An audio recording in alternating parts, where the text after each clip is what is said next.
He Was Always There by Vangipuram Sai Shreya, MBBS. I noticed him late. By then, Rowan had already perfected how to stand just outside the room. Not quite inside, not quite gone, as if the doorway marked a boundary he understood better than we did. He stood there with a stillness that didn't belong to a 10-year-old, the kind that comes from watching carefully for too long. His sister Mira was 8 years old and admitted under our hematology service in the pediatric oncology ward of a tertiary care center in Nellore, a coastal city in southern India, with high-risk acute lymphoblastic leukemia. It was early in my first year of oncology postings, during one of those humid summers where even the corridors seemed to hold the day's heat. The faint smell of antiseptic mingled with food brought from home as steel tiffin carriers were opened quietly at the bedside, and the scent of rice and a spiced lentil stew lingered longer than it should have. I was still adjusting to the pace of residency. Long shifts, the pressure to document precisely, and the quiet fear that a missed value might matter. Pediatric oncology was unfamiliar ground, its language orderly on paper, but heavier at the bedside. Mira's name was everywhere, printed in bold at the top of her chart, displayed on the electronic board outside the room, and written on the whiteboard where her course was reduced to brief phrases. Day 18 induction. Monitor counts. Her illness moved forward in numbers that could be followed and acted upon. Rowan's name appeared nowhere. Not on a wristband, not on the whiteboard, not in the problem list. If Mira's illness occupied the center of our attention, Rowan remained just beyond where we were trained to look. The first morning I properly saw him, we were doing bedside rounds. The ward was already awake. A nurse adjusting a line at the next bed, footsteps moving along the corridor, ceiling fans pushing warm air in slow circles. My senior stood at the foot of the bed while I held the chart, rehearsing numbers. Overnight stable, I said. 1 episode of emesis, ANC remains low. Mira lay quietly beneath hospital sheets, a stuffed rabbit tucked under her arm. Her mother sat beside her, one hand resting on the bed rail, her thumb moving slowly along the metal as if it could be steadied. When my senior asked if there were any questions, I noticed Rowan, a boy in a faded football jersey, one sneaker untied, leaning against the wall just beyond the curtain. He held a small toy car, his thumb rotating one wheel over and over in a small, controlled motion. When I asked if he was her brother, Mira nodded softly. "He's always there," she said. "He doesn't like the smell." There was no irritation in her voice, only familiarity. He did not step inside. Even after we moved into the corridor to discuss the plan, he stayed where he was, pressed against the wall. It became clear that this hallway was not empty space for him. It was where conversations settled, where words like relapse and high risk slipped through doors not meant to contain them. In my note that day, I documented that her mother was present at the bedside. I did not write about Rowan. Over the next few weeks, he became a steady silhouette at the periphery. When Mira was readmitted with febrile neutropenia, he arrived with a small backpack, trailing behind his mother before stopping again at the threshold, as if an invisible boundary marked the limit of his place. Sometimes he sat on the floor, tracing lines along the tiles. At other times, he stood near the vending machine, looking at the rows of bottles behind the glass without reaching for anything, as though trying to remember what it felt like to choose something small. One night during a platelet transfusion, I saw him press his forehead lightly against the glass of the door, his eyes fixed on the slow drip of the bag. His breath briefly clouded the glass and cleared again, a rhythm that seemed to echo the drip inside. He stayed there for nearly an hour, silent, as if attention itself might change what was happening. During the hospital's superhero day, a volunteer offered him a cape. Rowan shook his head when he was offered one, stepping back slightly. "I'm not the one who's sick," he said. He had already assigned himself his role. Not hero, not patient, not visitor. something adjacent, a witness without a script. What he lacked in visibility, he compensated for in attention. One afternoon, I heard him speaking softly to the toy car in his hand. "No, you can't go in there," he whispered. "You might catch it." Another day, through the partially closed door, I heard him reassuring his sister, "It's okay, the beeping thing doesn't hurt." The hallway had become his classroom. He assembled meaning from fragments, tone, pacing, and silence. We convened formal tumor boards every Thursday. He held his own in the corridor, parsing words like relapse and high risk without translation. Mira's illness moved forward in numbers precise enough to guide treatment. What Rowan was carrying did not. He remained nearby, but unaccounted for, listening without being addressed, understanding more than we had assumed. It was not that there was no place for him. It was that I had not made one. One humid afternoon, I arrived early to pre-round and found him sitting on the floor outside the room, drawing on the back of a medication sheet.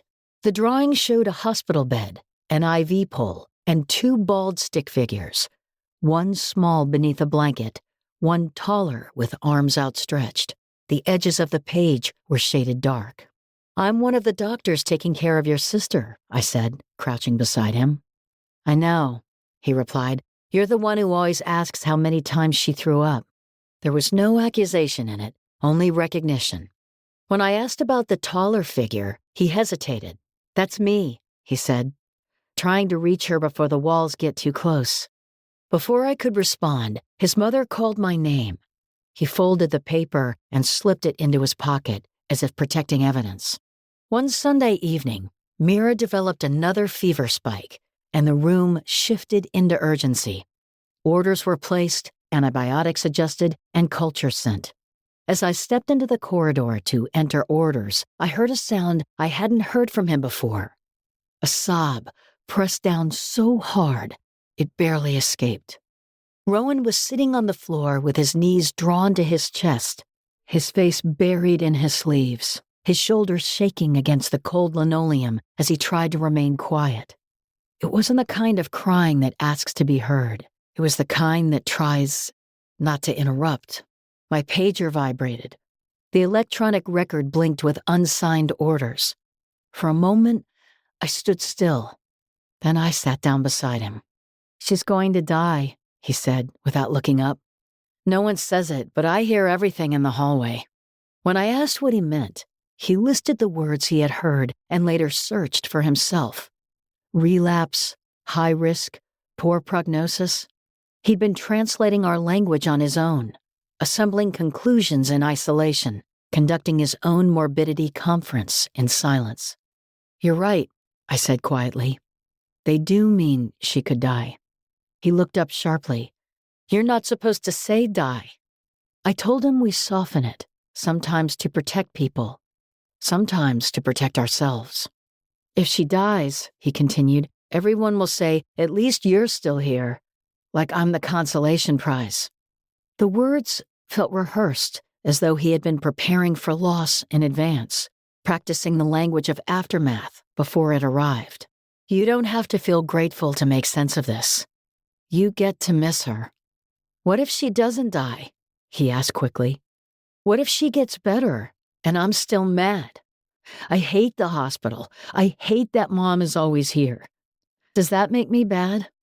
"No," I said. "It makes you her brother." He was quiet for a moment.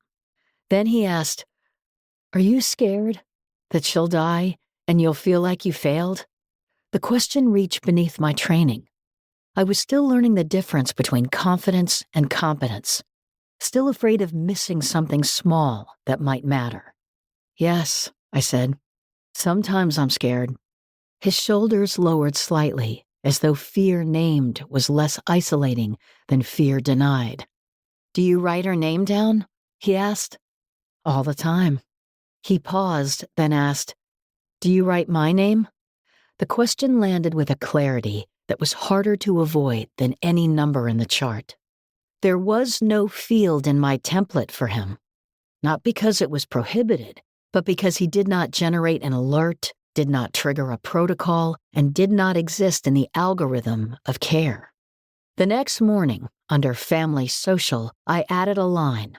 Sibling frequently present, appears distressed, and has questions about prognosis and death. Recommend child life involvement. It was a small insertion into the architecture of the chart, but it widened the frame. Over the following weeks, he began meeting with the child life team.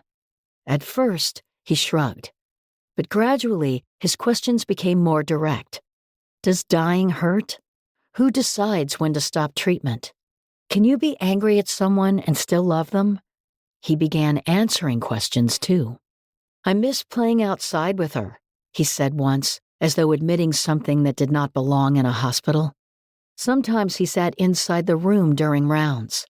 Sometimes he remained near the door, though closer than before. Once he read from a comic book while Mira rested. When she smiled faintly, he looked around, searching for witnesses. Her illness progressed despite treatment. There were brief periods of improvement followed by setbacks that narrowed the available options. Conversation shifted, focusing less on cure and more on comfort. Rowan remained in the hallway during these discussions, but he no longer felt absent from them. After one such family meeting, he asked whether his sister had been told the truth. When I said that she had, he nodded. Good, he said. Then I'm not the only one who knows. Mira died 3 months later at home. Her chart was closed. Her name disappeared from the electronic board as quietly as it had once appeared. We are methodical about documenting the patient we lose. We are less methodical about the child who survives. When I called the family a week later, his mother said, "He keeps going into her room and rearranging her things. He says he's making the room less sad." He was reorganizing absence, trying to make grief inhabitable. Now when I enter a pediatric room on hematology rounds, I pause at the doorway before I look at the bed. It is a small hesitation, but it has begun to matter. If someone is standing there, just outside the room, not quite inside, not quite gone, I step toward them. I ask their name, and this time, I write it down. Welcome back to JCO's Cancer Stories, The Art of Oncology. This ASCO podcast features intimate narratives and perspectives from authors exploring their experiences in oncology. I'm your host, Mikkael Sekeres. I'm Professor of Medicine and Chief of the Division of Hematology at the Sylvester Comprehensive Cancer Center, University of Miami. We are so pleased to be joined today by Vangipuram Sai Shreya, a postgraduate resident in general medicine at Sri Ramachandra Institute of Higher Education and Research in Chennai, India, to discuss her Journal of Clinical Oncology article, He Was Always There. At the time of this recording, our guest has no disclosures. Shreya and I have agreed to call each other by first names. Shreya, thank you for contributing to Journal of Clinical Oncology and for joining us to discuss your article. Thank you so much. It's great to be here, Dr. Michael. I wonder if we could start out by telling us something about yourself. Where are you from, and walk us through your career to this point? I'm currently a postgraduate resident in Department of Internal Medicine in Sri Ramachandra Institute of Higher Education and Research in Chennai, India. Currently, I'm a first-year resident, and my journey has been kind of ups and downs from my education. Like the undergrad, I had done my MBBS in Nellore in a tertiary care center. My father and mother, both of them are oncologists, and I had multiple encounters along with them. I used to accompany them through the rounds and consultations with patients. I had a lot of experiences, and one of which I've talked about it in my recent essay. I have to say, it's a beautiful essay, and we loved how you focused on someone who we often don't notice as much as we should when we're in the room seeing our patient, and that's the patient's sibling. Your story takes place in the pediatric oncology ward of a tertiary care center in Nellore, a coastal city in southern India. Can you tell us about that cancer center? Like, for example, how large is it and what patient population does it serve?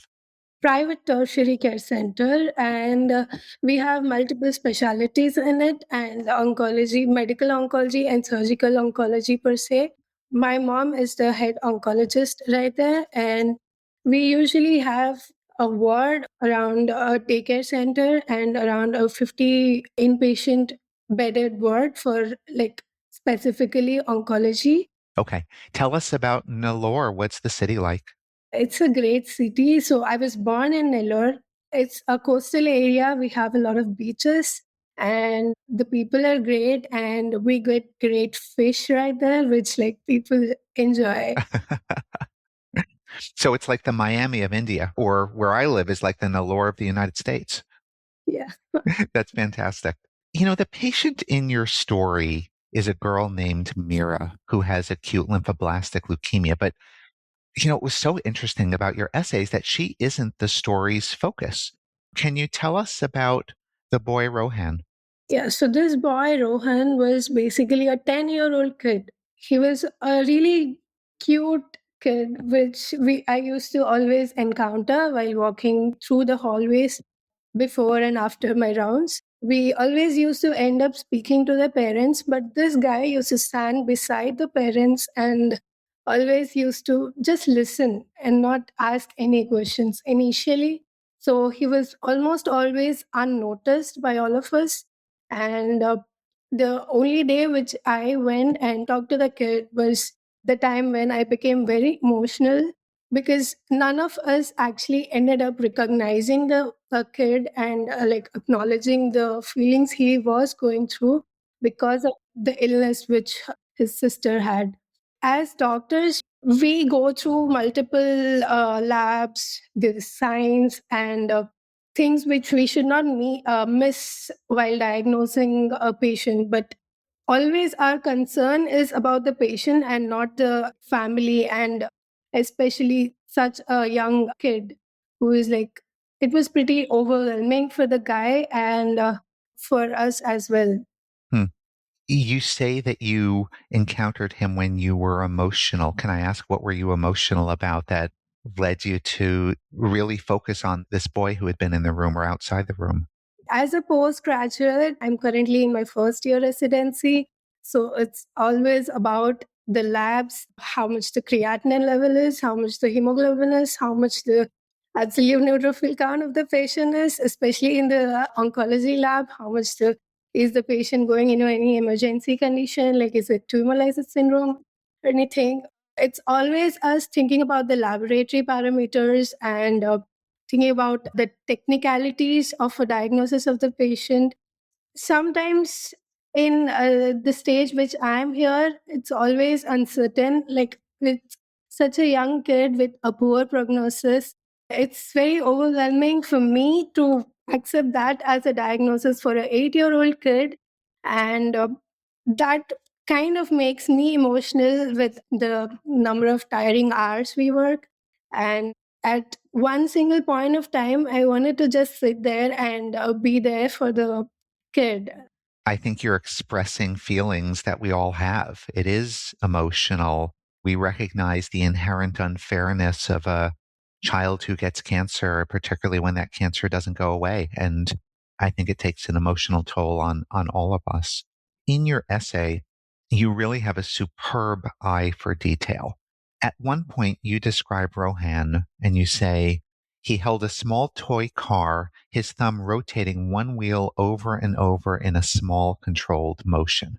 And it's a beautiful description. You can really see this kid holding a car and just almost scrolling with the tire, right? Trying to gain control over a situation where people feel completely out of control. But Rohan also has an eye for details. He serves the role almost as this wise sage, even in a young body, during your essay. What did he reflect back to you about your behaviors that gave you greater insight into yourself?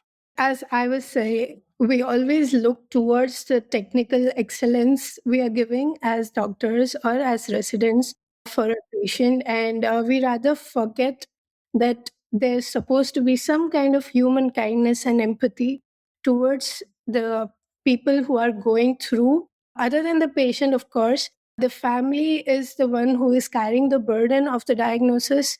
Yeah, we need to like empathize with the people around the patients. That was the biggest impact this essay had on me. He speaks very plainly to you. He says, you're the one who says how often she threw up. I mean, he's blunt, right? In saying you're that character, you're that person. Did that make you take a step back and say, maybe I should be talking about things other than how often she's throwing up? Yeah, I mean, I just felt like a villain in the story. That's doctor right there. You are about the farthest from villain I can ever imagine. It doesn't come across at all like that in the story.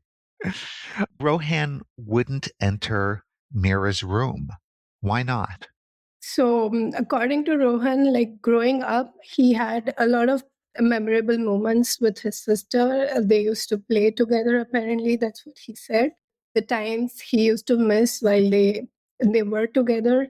He was kind of emotionally detached, like, was having a really difficult time to digest the fact that his sister is gonna be no more. The things which he overheard during the conversations with the family, the poor prognosis and stuff. He actually went ahead and Googled the meanings of the terms which we used while our Wow. conversations with the family. So he wouldn't enter the room, he would stay outside of it, right? Was he afraid that if he entered the room, it would become more of a reality how sick his sister was? Or was he afraid that he might catch something if he came into the room?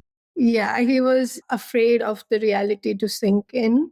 He was afraid the fact that his sister might not be able to play the same way they used to.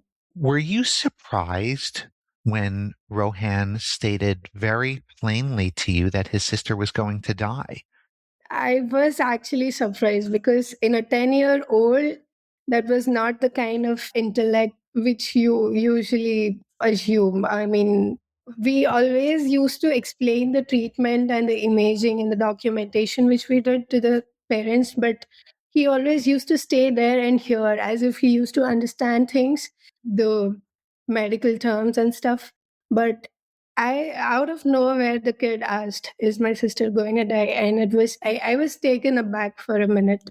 For a second, it was overwhelming for me as well as the kid. So I just sat down there despite the infinite calls I was getting. And I wanted to just accompany the kid so he could take the reality in.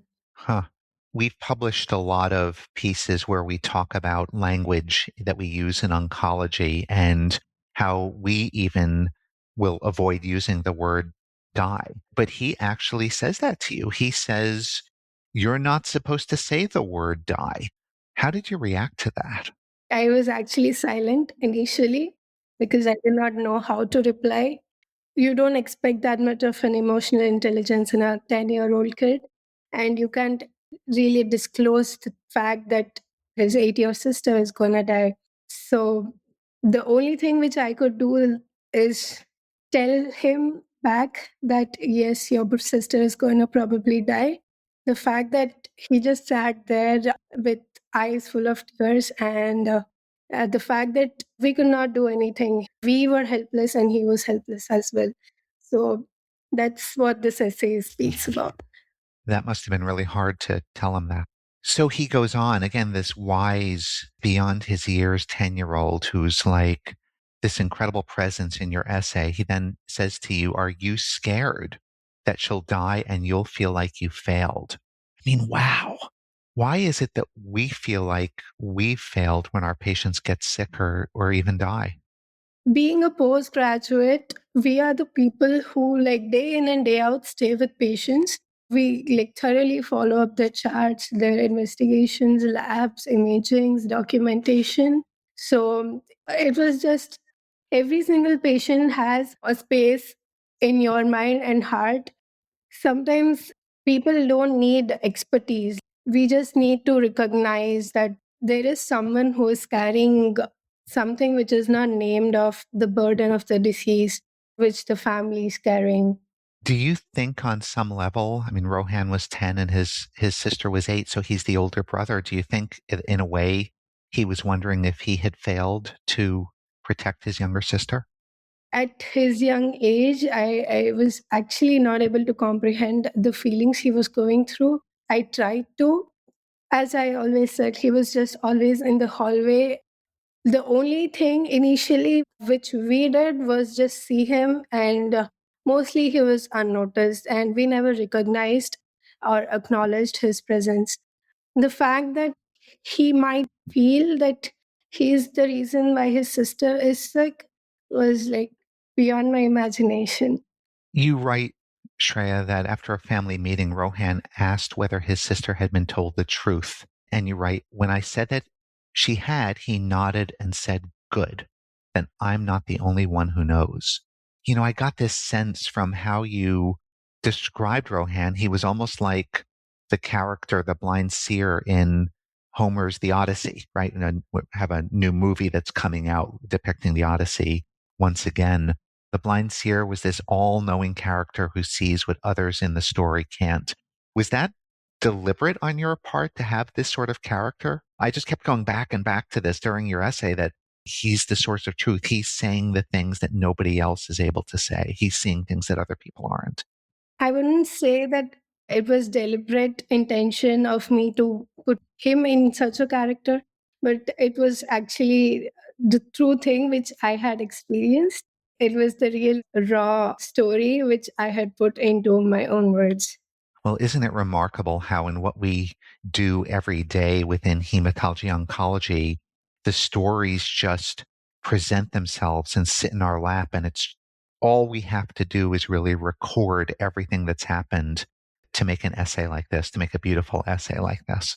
Well, I want to say it has been such a pleasure to have Vangipuram Sai Shreya, a postgraduate resident in general medicine at Sri Ramachandra Institute of Higher Education and Research in Chennai, India, to discuss her beautiful essay, He Was Always There.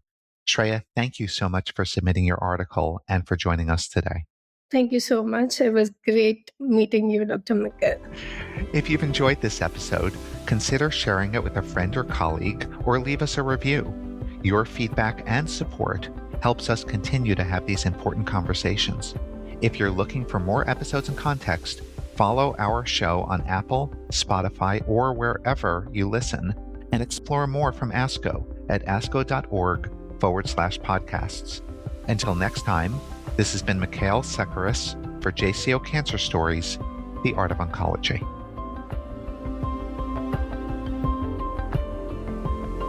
The purpose of this podcast is to educate and to inform.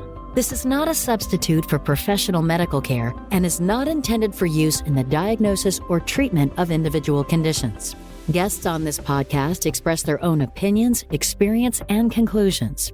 Guest statements on the podcast do not express the opinions of ASCO. The mention of any product, service, organization, activity, or therapy should not be construed as an ASCO endorsement.